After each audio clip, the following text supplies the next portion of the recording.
হাইকোর্টের আদেশে ডাকসু নির্বাচন স্থগিত হওয়ার মতো ঘটনাকে ষড়যন্ত্রের অংশ হিসেবে উল্লেখ করেছে এই নির্বাচনে অংশ নিতে চাওয়া সব পক্ষ। ভবিষ্যতেও এরকম কোনো ঘটনা ঐক্যবদ্ধভাবে মোকাবেলা করার ঘোষণা দিয়েছেন তারা।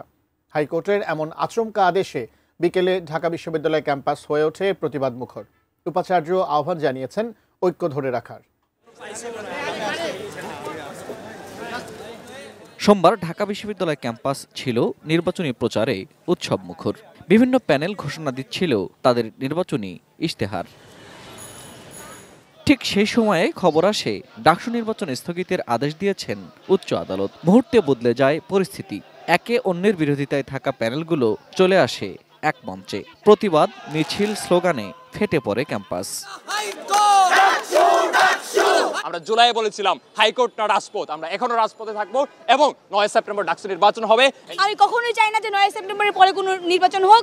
এই মুজিববাদী বামরা যারা হচ্ছে বাংলাদেশের রাজনীতির ফ্রিঞ্জ এলিমেন্ট, তারা বাংলাদেশে এই ডাকসুকে বানচাল করার জন্য বারবার নানা ধরনের অপচেষ্টা করে আসছে।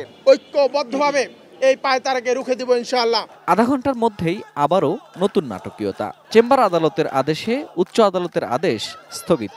তবে ক্যাম্পাস তখনও উত্তাল।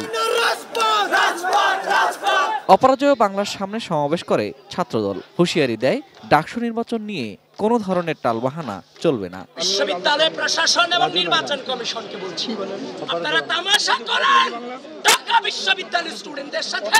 আগামী 9 সেপ্টেম্বর ডাকসু নির্বাচন অনুষ্ঠিত হতেই হবে। মোনালিসা হেভি ফ্লো 15 পিস প্যাকেটের সাথে 8 পিসের একটি প্যাকেট একদম ফ্রি।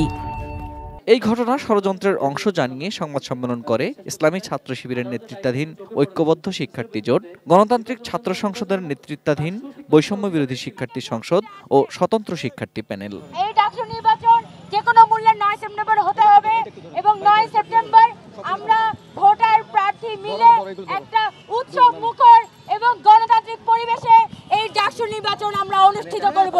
ইনশাআল্লাহ ঐক্যবদ্ধ শিক্ষার্থী জোট আপনাদের সাথে থাকবে এবং আইনি কোনো জটিলতা কেউ ফেলতে চাইলে সেখানে আমাদের যে সুযোগ আছে, যে সক্ষমতা আছে, আমাদের সামগ্রিক চেষ্টা থাকবে এবং 9 সেপ্টেম্বর ডাকসু হবে ইনশাআল্লাহ। এই যাত্রায় আমরা থামবো না ইনশাআল্লাহ। আমরা ইতিমধ্যে জানতে পেরেছি হাইকোর্ট যে রায় দিয়েছিল সেটা তারা স্থগিত করেছে। আমরা সবাইকে দায়িত্বশীল আচরণ করার জন্য অনুরোধ করছি। ডাকসু উপলক্ষে যে উৎসব বিরাজ করছে ক্যাম্পাসে, সে উৎসবকে আমরা যেন আরো ভালোভাবে ছড়িয়ে দিতে পারি। আমরা নানা সময় নানা কানে এই ষড়যন্ত্রের কথা শুনি। আজকে সেই ষড়যন্ত্র দৃশ্যমান হলো এবং ঢাকা বিশ্ববিদ্যালয়ের শিক্ষার্থীরা সেই ষড়যন্ত্রকে লাল কার্ড দেখিয়েছে।